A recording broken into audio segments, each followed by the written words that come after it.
자, 우리 말씀 보겠습니다.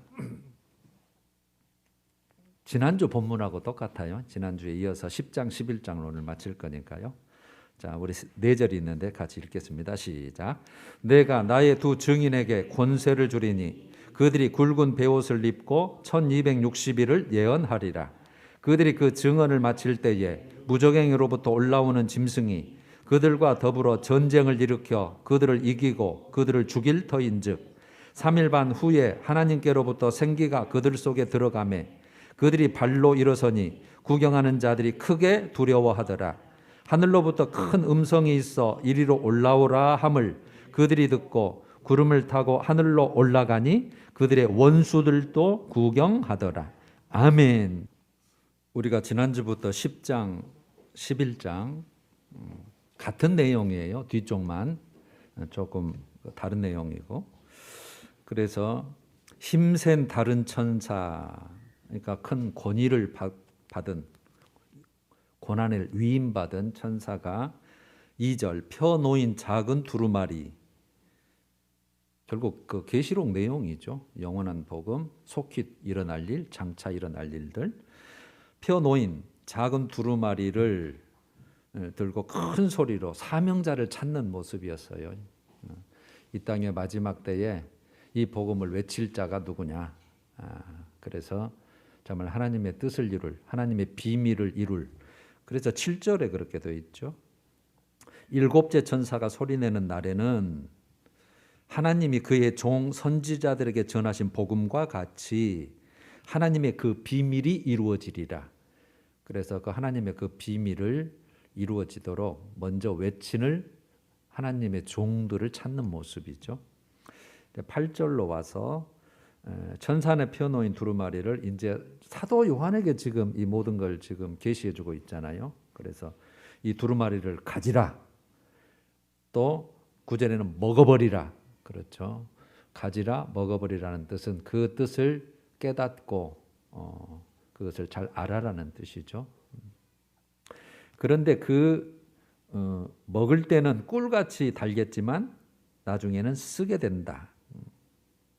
그래서 10절에 내가 천사의 손에서 작은 두루마리를 갖다 먹어버리니 내 입에는 꿀같이 다나 먹은 후에는 내 배에서는 쓰게 되더라. 하나님이 이루실 구원의 역사가 이런 거구나. 그리고 나와 같은 자를 하나님이 정말 사명자로 종으로 쓰셔서 이런 것을 맡기시다니, 그런 영광, 그런 감격, 기쁨으로 꿀같이 달지만 그러나 그걸 감당할 때는 고난과 순교가 따른다. 배는 쓰다. 그런 뜻. 그 다음에 11절 마지막 절 네가 많은 백성과 나라와 방언과 임금에게 다시 예언하여 하리라. 물론 11절은 사도 요한이 감당한 내용은 아니에요. 그는 거기서 그 계시를 받고 죽어요. 그러면 나중에 진짜 이 많은 백성과 나라와 방언과 임금, 이건 온 세상이란 뜻이거든요.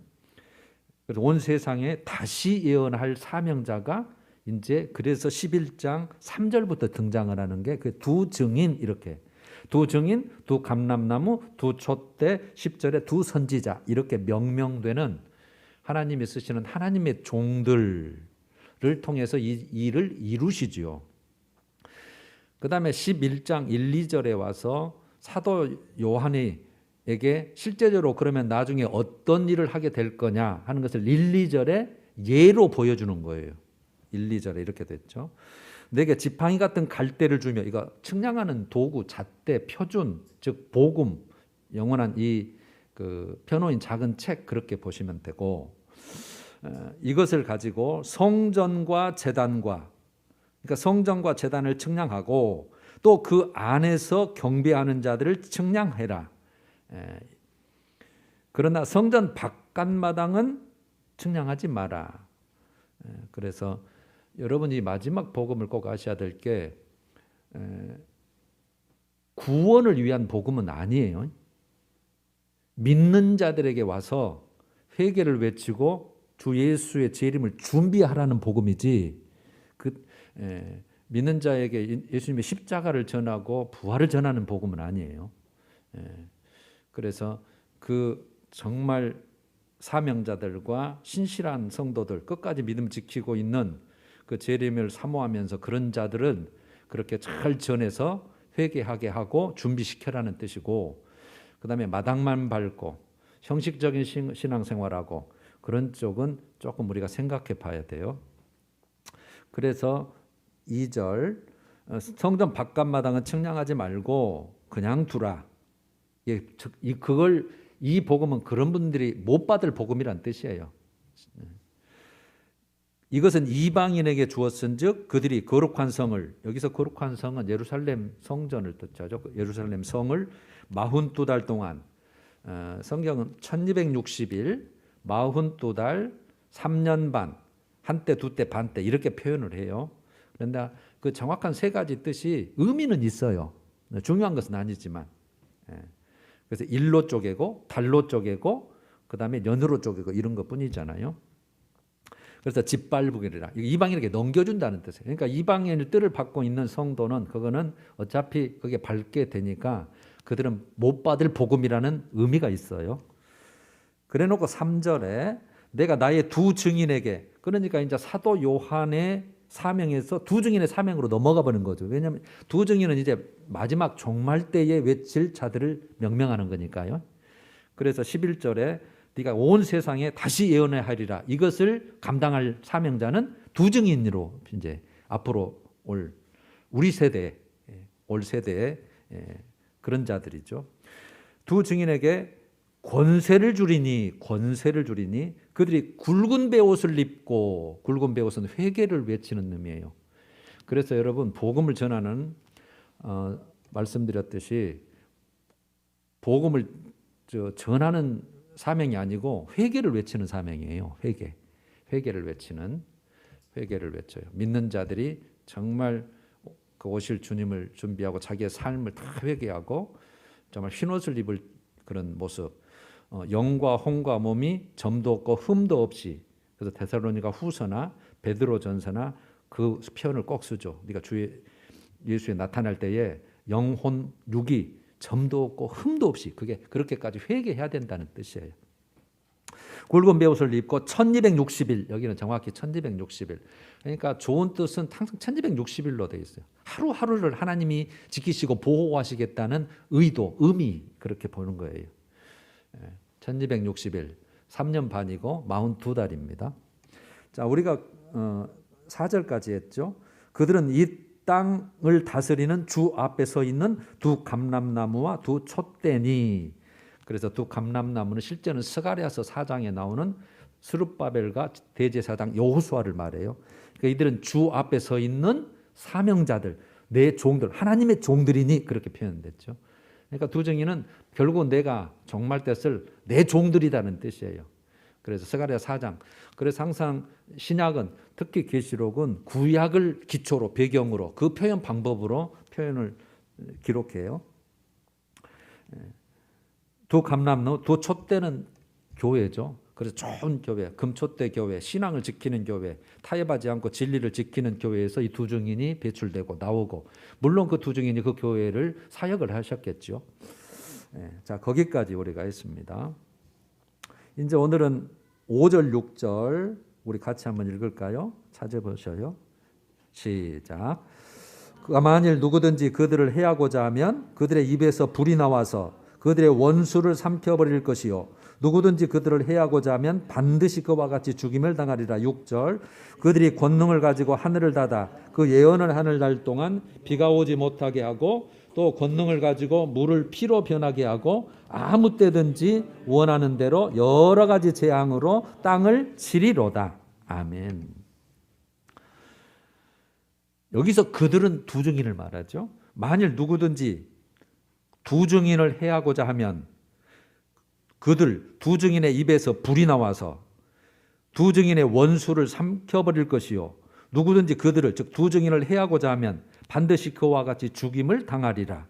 그래놓고 6절에 그들이, 즉 두 증인이 권능을 가지고 하늘을 닫아 그 예언을 하는 날 동안 비가 오지 못하게 하고, 엘리야 선지자 사역을 실제로 이 일을 하셨죠.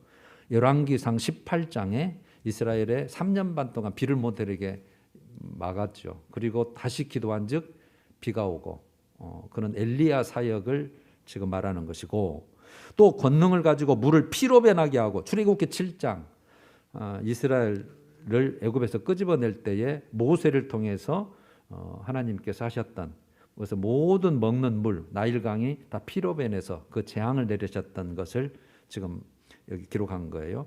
그래서 아무 때든지 원하는 대로 여러 가지 재앙으로 땅을 치리로다 이렇게 됐거든요. 물론 3절에서도 내가 나의 두 증인에게 권세를 주리니 굵은 베옷을 입고 1260일 동안 예언했다는 말. 그러면 어떤 권세인가, 왜 이 권세를 주시는가를 우리가 잠깐 살펴야겠죠. 제가 간략하게 얘기하면 이 두 증인이 예언할 1260일간은 7년 환란 시작 시간부터 중간까지겠죠. 1260일이니까 전 3년 반 기간이죠. 전 3년 반. 그러면 이 전 3년 반이 어떤 상황이길래 하나님이 이렇게 할 수밖에 없었는가? 먼저 이제 적그리스도가 7년 환란 전에 등장을 하죠. 그러나 본색은 드러내지 않아요. 그때는 한 일의 언약, 큰 전쟁이 일어나고 막 이 세상이 난리를 치려고 하는 그때 평화조약을 맺게 되잖아요. 7년 평화조약을. 그래서 이 한 일에 7년이란 뜻이죠. 언약을 맺는 주인공으로 등장을 해서 평화의 왕으로 추앙을 받아요. 그래서 온 세상이 우리는 이제 적그리스도라고 표현을 하지만 그에게 열광을 하기 시작하죠.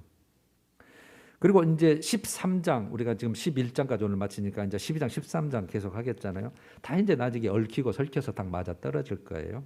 지금은 뭐 그냥 잘 듣고 이해만 해주시면 돼요. 13장 3절부터 5절에 보면 이 적그리스도에 대해서 설명을 하는데, 그가 죽었다가 살아나는 사건이 생겨요. 그러니까 예수님이 죽었다가 부활하는 것처럼 흉내를 내는 거죠. 죽었다가 살아나는 사건을 위해서 기히 여김을 받고, 그렇게 기록되어 있죠. 기히, 와, 죽었다가 살아나 버렸어. 뭐 어떻게 이제 뭐 누가 암살을 했든지 총으로 쐈든지 칼을 맞았든지 했는데, 어머 다 죽었네 그랬는데 그게 사탄의 능력으로 살아나요. 그래서 사탄으로부터 능력과 보좌와 권세를 받아 그에게는 불가능한 일이 없어요.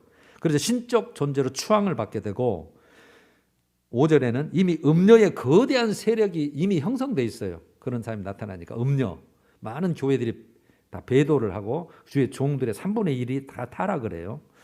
그래서 그를 추앙하는 음녀 세력, 거대한 세력들이 형성이 돼서 적그리스도를 경배의 대상으로 여기고, 이스라엘은 그를 메시아로 인정하게 돼요.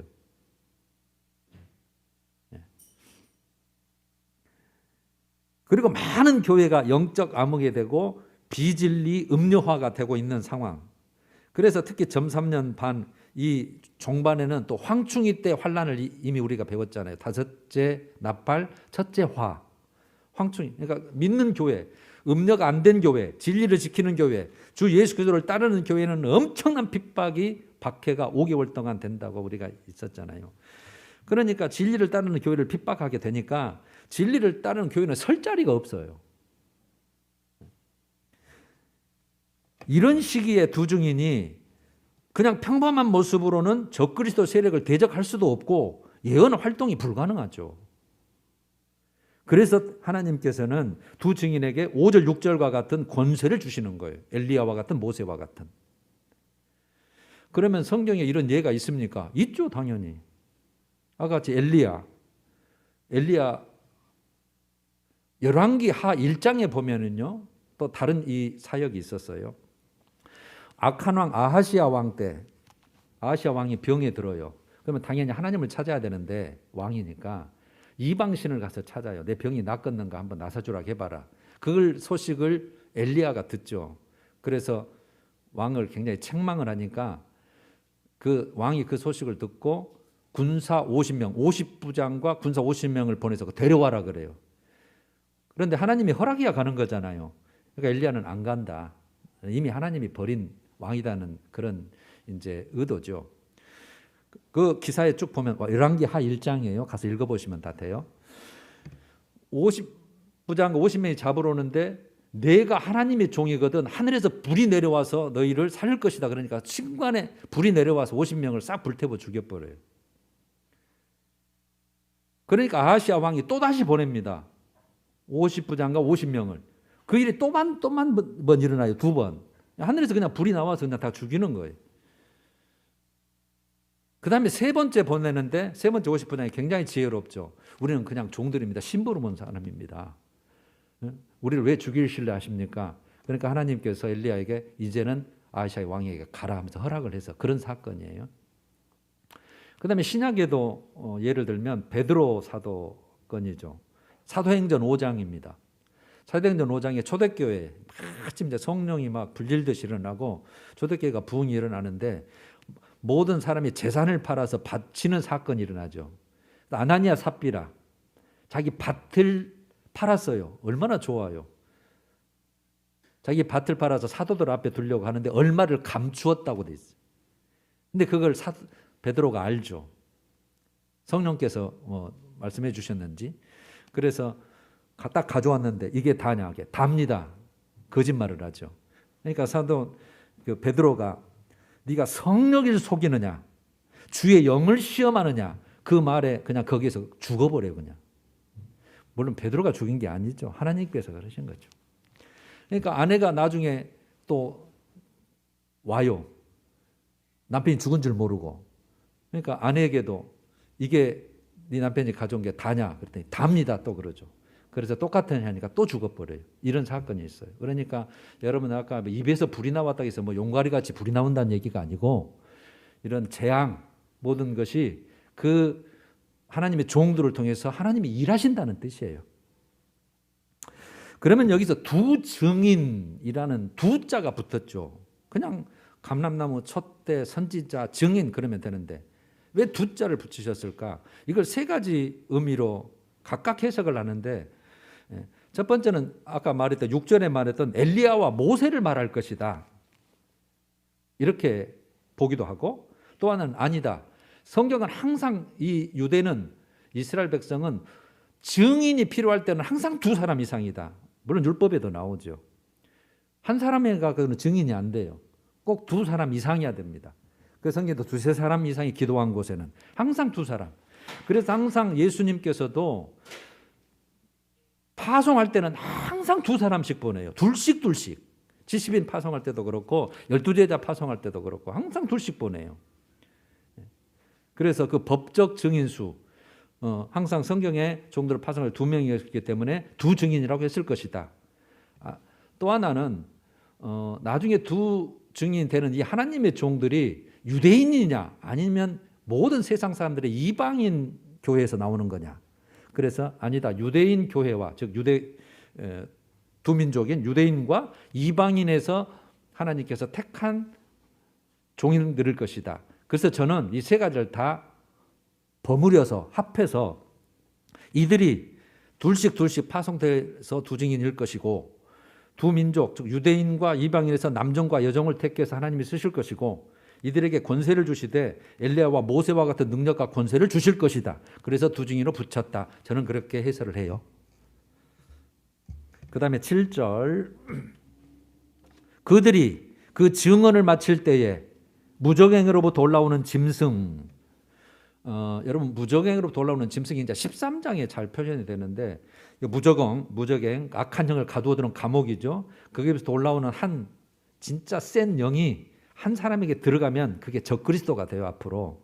그래서 무적행으로부터 올라오는 짐승 이렇게 표현을 해요. 적그리스도를 앞으로 종말에 나타날 이 세계를 통치할 그 한 사람을.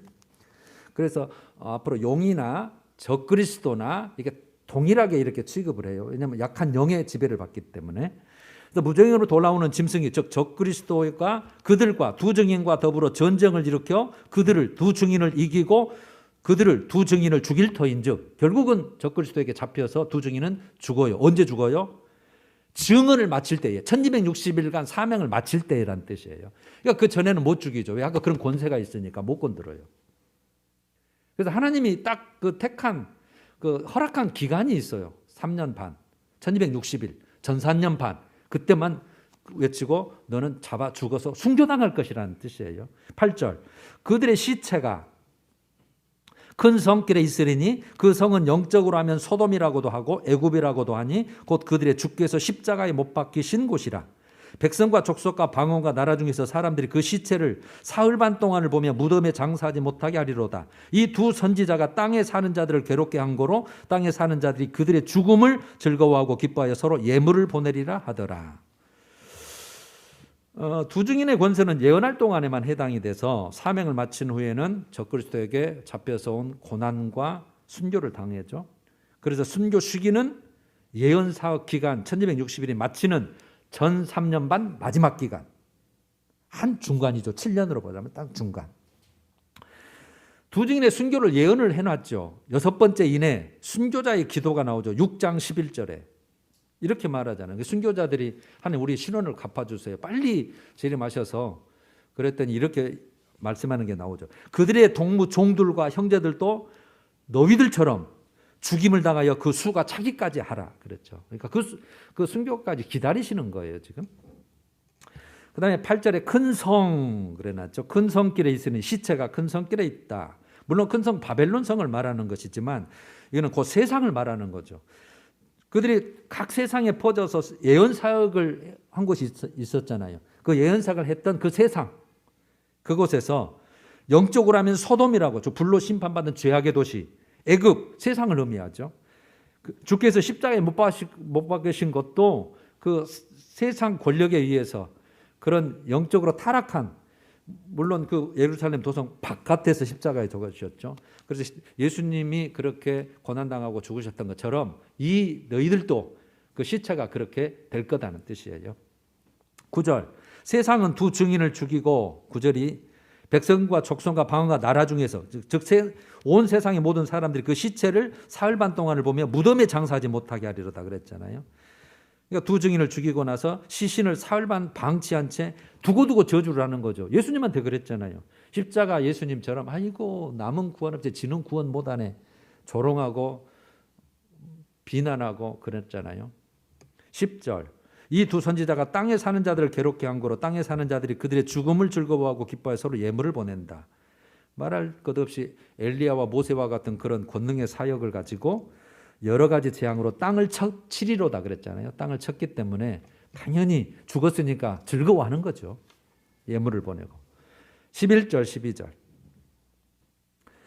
우리 같이 읽을까요? 시작. 3일 반 후에 하나님께로부터 생기가 그들 속에 들어가매 그들이 발로 일어서니 구경하는 자들이 크게 두려워하더라. 하늘로부터 큰 음성이 있어 이리로 올라오라 함을 그들이 듣고 구름을 타고 하늘로 올라가니 그들의 원수들도 구경하더라. 할렐루야.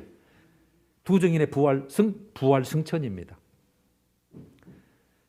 부활은 죽은 시체가 다시는 썩지 않을 몸으로 예수님의 몸처럼 살아나는 사건이죠. 그래서 이 본문 이것을 첫째 부활로 붙여놨어요. 상급 부활이죠. 상급 부활. 계시록 20장 4절에 또 짐승과 그 우상에게 경배하지 아니하고 그들의 이마와 손에 그의 표를 받지 아니한 자들이 살아서, 이거 부활해서라는 뜻이에요. 원어가. 부활해서 그리스도와 더불어 1000년 동안 왕노릇하니 가로로 묶어가지고 그 나머지는 죽은 자들은 그 1000년이 차이까지 살지 못하더라 닫고 이는 첫째 부활이라 이렇게 됐어요. 계시록 14장 1절은 앞으로 다 하겠죠. 어린 양이 시온산에 섰고, 여기 시온산은 하늘의 시온산을 말해요. 하늘 보좌가 있는 곳. 어린 양이 시온산에 섰고, 그러니까 예수님, 재림하실 예수님이잖아요. 그와 함께 14만 4천이 서 있는데 부활했으니까 그가 있어야 되잖아요. 그와 함께 14만 4천이 서 있는데 그들의 이마에는 어린 양의 이름과 그 아버지의 이름을 쓴 것이 있더라. 3절에 땅에서 속량함을 받은 14만 4천. 여기서 속량함이 부활이에요. 속량한다는 의미가 우리 죄사함을 받는다는 것도 속량으로 표현이 돼 있고, 죽은 몸이 완전한 구원의 부활체로 한 것도 속량으로 표현을 해요. 4절 사람 가운데서 속량함을 받아 처음 익은 열매 이렇게 표현을 해요. 물론 인간적인 부활의 첫 열매는 예수님이죠.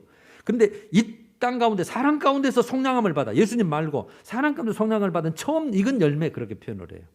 첫째 열매이기 때문에, 첫째 부활이기 때문에. 그래서 하나님과 어린 양에게 속한 자들이, 그럼 여러분 부활에 대한 이유가 있잖아요. 앞으로 다 이해가 되실 거예요. 예수님과 재림 때에 하늘 군대로 이 땅을 심판하러 옵니다. 그걸 아마겟돈 전쟁, 제가 전쟁 하나 남았다고 했잖아요. 그리고 그 후에 이루어질 새하늘 새 땅을 하나님이 만드시고 예수님께서 만드시고 거기에서 예수 그리스도와 함께 그 땅을 통치하는 왕노릇하게 됩니다. 그래서 아까 왕노릇 한다고 했죠. 자, 이제 거기까지 하고 다 마쳤어요. 두 증이 된 것은 거기까지 끝이에요. 그 다음에 13절, 14절에 내용이 바꿔지죠. 그때에 큰 지진이 나서 성 10분의 1이 무너지고 지진에 죽은 사람이 7천이라. 그 남은 자들이 두려워하여 영광을 하늘의 하나님께 돌리더라. 둘째 화는 지나갔으나 보라 셋째 화가 속히 이르는도다. 여러분 그때에 그랬잖아요. 그럼 그때는 언제 때예요? 두 증인이 부활 승천한 그때에, 직후에 그 말이잖아요. 그때에 두 증인이 이리로 올라가라고 하늘로 올라갔죠. 할 때에 그러면 시기가 예언사에게 끝난 직후, 이제 그가 한 중간이니까 후 3년판에 들어가는 시점 맞죠? 1260일이었으니까. 그러면 그때 큰 지진이 나서 이렇게 됐단 말이에요. 그리고 성 10분의 1이 무너지고 죽은 사람이 7천이다. 이게 무슨 내용이냐는 거죠. 여러분 해답은 성경 자체에 있어요. 여러분 오늘 말씀을 잘 들으시고 다시 한번 들으실 때 찾아보시면 돼요. 우리가 계시록 9장을 이미 마쳤어요. 9장 1절부터 11절까지는 황충이 때 환난을 나왔어요. 황충이 때 환난. 자세한 내용을 했잖아요. 그때 메뚜기 같은 모습을 다 설명하면서 다섯째 나팔이죠. 그래놓고 12절 다 설명하고 나서 12절에 첫째 화는 지나갔으나, 그러면 그 첫째 화란 뜻이잖아요. 그게 황충이 환난이 우리가 첫째 화로 알고 있잖아요. 첫째 화는 지나갔으나 보라 아직도 이후에 화 둘이 있으리로다. 그래서 이제 여섯째 나팔, 일곱째 나팔이 남아있을 거 아니에요. 그래놓고 바로 9장 13절에 21절까지 유브라데 전쟁 자세한 기록을 우리가 또 다 살폈잖아요. 그 피해로 사람 얼마가 죽어요? 3분의 1이 죽는다겠죠. 여기서 둘째 화 내용만 우리가 그 기록을 봤을 뿐이지 시기에 대한 언급은 없어요. 시기에 대한. 그래서 오늘 본문에서 그 시기에 대해서 단추가 나온 거죠. 오늘 보면 13절, 14절 그때에 그래놓고 14절에 둘째 화는 지나갔으나 그래. 둘째 화가 유브라데 전쟁이잖아요. 확실하게. 여섯째 나팔. 그러면 둘째 화는 지나갔으나, 그러니까 큰 지진, 성 10분의 1, 죽은 사람 7천 이것을 단독 사건으로 볼 거냐 말하자면 예수님께서 마태복음 27장 51절에서 53절까지 보면 십자가에 죽으셨을 그때에 마태복음만 그 특수 자료가 나와요. 어떤 장면이 나오면 그때 무덤이 열리고 휘장이 가운데로 찢어지고 그런 사건이 세 절 쪽에 딱 이렇게 기록이 돼요. 이런 것처럼 단독 사건으로 볼 거냐, 두 증인이 부활하고 승천했을 때, 아니면 연결해서 보세요. 이제 둘째 화는 지나갔으나 14절에 그랬잖아요. 그러면 이 13절이 둘째 화를 한마디로 다른 표현으로 요약한 내용이라는 거예요. 둘째 화를 간략하게 무슨 사건이냐, 발생 시기가 언젠가를 알려주는 건데, 큰 지진이 나서 둘째 화, 유브라데 전쟁, 여섯째 나팔, 성 10분의 1이 무너지고, 즉 큰 성 바벨론의 파괴, 핵전쟁으로 인한 모든 피해 상황을 말하는 거예요. 모든 도시의 성이 무너지는 거죠. 10분의 1이 무너지고 그만한 피해가 있다는 것이고, 죽은 사람이 7천이라, 7 완전수 곱하기 1000, 사람의 3분의 1이 죽는 피해를 죽은 사람 7천 이렇게 표현을 했을 걸로 보는 거예요. 그러니까 이미 9장에서 둘째 화에 대해서 자세히 기록이기 때문에 이 13절 한 절에서 이처럼 간략하게 언급해서 표현은 다르지만 무슨 사건인지를 충분히 이해할 수 있는 거예요. 그래놓고 둘째 화는 지나갔으나 그래요. 여러분 이 같은 중복된 둘째화 계시에서 우리가 두 가지 사실을 알 수 있어요. 둘째화 발생 시기가 그때에라는 거죠. 두 증인 부활 승천 사건 후에. 그러니까 유브라데 전쟁 제3차 대전이 언제 터지는 거예요? 둘째 증인이 딱 죽고 난 후에 터지는 거예요. 그래서 후 3년 반 바로 들어갔을 때. 그러면 둘째 화를 피하는 방법이 뭐예요? 두 증인의 부활 승천 사건과 거의 동시에 그때까지 하나님이 예비하신 것으로 피해야 되는 거예요. 그게 12장의 다음 장에 자세히 나와요. 12장 6절에 이렇게 표현되어 있어요. 그 해를 옷 입은 여자, 즉 촛대교회, 하나된 교회 같은 아주 믿음 좋은 교회를 말해요. 끝까지 믿음 지키는 교회. 그 여자가 광야로 도망가며, 광야로 표현했어요. 거기서 1260일 동안 그를 양육하기 위하여, 양육은 보호하고 기르는 겁니다. 1260일 동안 그를 양육하기 위하여 하나님께서 예비하신 곳이 있더라 그랬잖아요. 하나님께서 예비하신 곳이에요. 지금 뭐 어디 섬이다 피지다 이게 아니, 우리가 정한 게 아니에요. 그거는 그때 가서 하나님이 예비하신 곳이 있어요. 그래서 지금은 몰라요. 12장 14절도 이 여자가, 교회죠, 큰 독수리의 두 날개를 받아 광야 자기 곳으로 날아가. 광야 자기 곳. 그러니까 이스라엘 백성들이 광야에서 하나님의 보호를 받았잖아요. 그 자세히 제가 해드릴게요. 12장 할 때. 내년이겠죠. 자기 곳으로 날아가. 거기서 그 뱀, 용이죠, 마귀 사탄, 적그리스도 세력, 뱀의 낯을 피하여 한 때와 두 때와 반 때를 양육받으며, 여기는 3년 반을 그렇게 표현했죠. 거기서 보호받는다는 뜻이에요. 하늘이 아니에요. 그래서 휴거가 아니에요. 이거는 환난 다 끝날 때까지 이 땅에서 하나님의 보호를 받는 어떤 예비처가 있다는 뜻이에요. 그래서 예비처라는 말이 나오는 거예요. 이것을 계시록 3장 10절에서 교회에 이렇게 하죠. 네가 나의 인내의 말씀을 지켰은즉 내가 또한 너를 지켜 시험의 때를 면하게 하리니. 시험의 때. 그래서 후 3년 반은 시험의 때예요. 엄청난 환난의 때. 이는 장차 온 세상에 임하여 땅에 거하는 자들을 시험할 때라. 온 세상에 시험할 때다. 환난이 있고 재앙이 있을 때란 얘기예요. 그때 내가 너를 이 환난의 때를 면하게 보호해주고 양육해주고 해주겠다는 뜻이에요. 13절 하반절에 그 남은 자들이 나오죠. 그 남은 자들이 두려워하여 영광을 하늘의 하나님께 돌리더라 이렇게 냈는데, 여러분 그 남은 자들은 두 증인의 측량에서 떨어진 자들이에요. 피하지 못한 자들. 그러니까 하나님이 예비하신 곳으로 가지 못하고 후 3년 반에 남을 성도들, 미련한 5처녀 그런 해당하는 거죠. 나는 내 자식 때문에 못 가. 순교는 이 재산 때문에, 건물 때문에 못 가. 한 사람 있을 거 아니에요. 믿었어도, 예수님 재림을 기다리고 신앙이 있어도 이 자들을 말하는 거예요. 그것도 자세히 12장에 또 나와요. 12장 마지막 절에 그 남은 자들이. 그때 다시 해드릴게요. 다음 마지막 15절. 이제 셋째 화의 예고예요. 일곱째 천사가 나팔을 불매 하늘에 큰 음성들이 나서 이르되 세상 나라가 우리 주와 그의 그리스도의 나라가 되어 그가 세세토록 왕노릇 하시리로다 하니. 여러분 14절에 둘째 화는 지나갔으나, 이제 둘째 화는 끝났잖아요.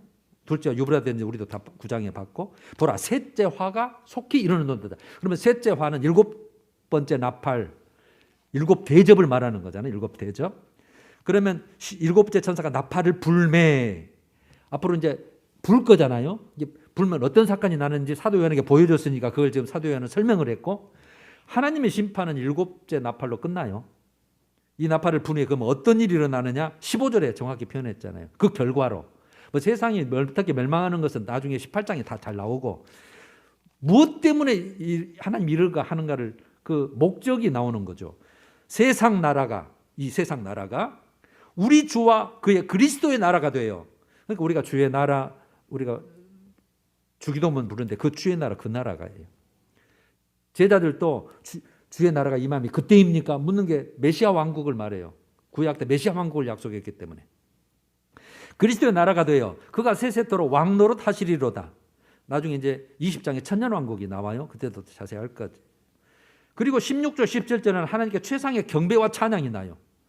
16절 하나님 앞에서 자기 보좌에 앉아있던 24장로가 엎드려 얼굴을 땅에 대고 하나님께 경배하여 이르되 감사하오나니 옛적에도 지금도 계신 주 하나님 곧 전능하신 이여 친히 그 권능을 잡으시고 왕노릇 하시도다. 18절 이방인들이 분노하며 주의 진노가 내려 죽은 자를 심판하시고 끊고 종 선지자들과 성도들과 끊고 또 작은 자든지 큰 자든지 주의 이름을 경외하는 자들에게 상 주시며 끊고 또 땅을 망하게 하는 자들을 멸망시킬 때로소이다 하더라. 이렇게 내용이 끊어져요. 원래 여기서 죽은 자를 심판하신다. 요거는 이렇게 됐죠. 주의 진노가 내려서 죽은 자들, 그러니까 이 땅에서 싹 다 하나님이 이 땅에 있는 사람 다 심판하신다고 했잖아요. 그걸 심판하시며 그 다음에 종 선지자들과 성도들, 순교자들을 말해요. 아까 14만 4천도 순교자였죠. 그 다음에 종들이 아니라도 많이 죽은 자들이 있었겠죠. 그 순교자들, 그 다음에 작은 자든지 큰 자든지 주의 이름을 경외하는 자들, 그때에 땅 위에 있으면서 그 흰옷 입은 무리와 같이 정말 잘 지킬 자들, 신앙 지킨 자들을 무엇 주시며? 상 주시며, 그 다음에 땅을 망하게 하는 자들, 이거는 멸망시킬 때, 즉 적그리스도나 거짓 선지자나 음료 세력들 어떻게 멸망하는지 다 앞으로 나올 거예요. 그 다음에 19절 마지막 절로 갔죠. 같이 읽을까요? 시작. 이에 하늘에 있는 하나님의 성전이 열리니 성전 안에 하나님의 언약궤가 보이며 또 번개와 음성들과 우레와 지진과 큰 우박이 있더라. 이게 이제 7대 대접으로 내릴 재앙들인데, 언약궤가 보였다. 언약궤는 여러분 법궤를 말하잖아요. 지성소에 들어있는. 그러니까 하늘 지금 성소를 보니까 언약궤가 보였다는 거죠. 구약의 표현이죠. 하나님의 백성들은 하나님의 보호하심에 대한 약속이죠. 말씀에 대한 약속. 너희들은 보호해 주겠다. 너희들은 나를 믿었으니 보호해 주겠다. 그리고 하나님 말씀대로 성취한다는, 이게 말씀대로 이루시고 나가시는데, 성취하시는데 자기 백성들을 보호하는 약속, 그걸 지키시겠다는 뜻이고, 번개와 우레와 지진과 큰 우박, 이것은 7번째 대접 심판 시에, 7대접 심판 시에 마지막 예수님이 이 땅에 오시고 나셔서 올라가신 다음에 이 땅을 다 심판하실 때 그때 내릴 재앙의 도구들이에요. 그래서 이 땅은 나중에 이제 18장에 보시면 이 땅이 지진으로, 큰 지진으로 완전 뒤집어 엎어버려요. 불심판이에요. 그래서 불심판. 여러분, 이 셋째 화는 16장에서 자세히 기록이 되어 나와요. 첫째 대접부터 7대 대접까지. 그리고 이 사건 후에 예수님이 재림하셔요. 그래서 새로운 왕국에서 친히 왕노릇 하시는 내용이 쭉 나옵니다. 그래서 오늘 세상 나라가 그리스도의 나라가 된, 구약에서 약속한 메시아 왕국이에요. 이게 메시아 왕국. 그래서 이제 이것을 뭐 천국으로 볼 거냐, 뭐 낙원으로 볼 거냐, 많은 해설이 있는데, 이제 여러분 우리가 22장까지 마치거나 거의 절반 했잖아요. 11장까지니까. 그런데 이게 뒤에까지 다 듣고 나면 다 이게 그 다 보조 설명이 되고 맞아떨어지고 이렇게 되고 다 그래요. 그러니까 지금 답답하셔도 이제 올해 이 정도까지만 해도 절반만큼 해도 감사하잖아요. 이제 또 그 이후에 또 하시면 더 이해가 될 것이고, 안 되시면 이제 설교를 계속 이렇게 들으시고, 또 그 다음에 내년에 가면 더 이제 또 좀 더 자세히 어떤 주제별로, 사건별로 그렇게 좀 앞뒤로 싹 이렇게 맞춰드릴 거예요. 그러면 이해될 줄로 믿습니다. 찬양하십시다. 518장 기쁜 소리 들리니.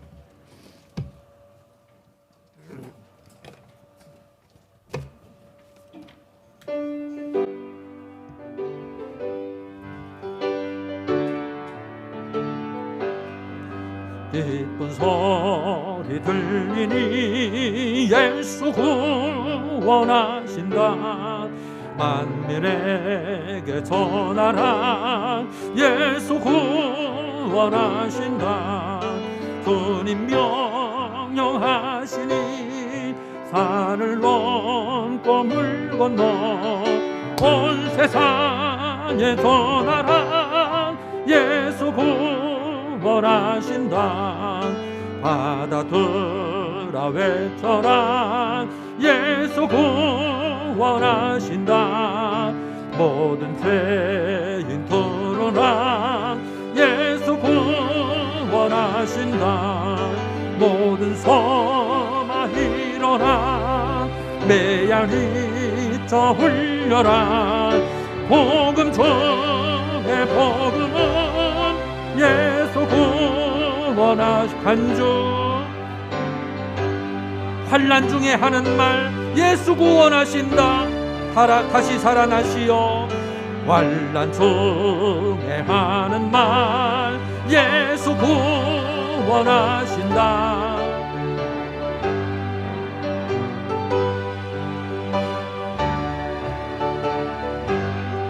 지은 죄로 인하여 슬픈 마음이 있어도 숨질 때에 내 할 말 예수 구원하신다. 바람 불어 외쳐라. 예수 구원하신다. 기뻐하라 나라들, 예수 구원하신다. 구원하는 복음을 산과 들에 전하라. 우리들의 승건한 예수 구원하신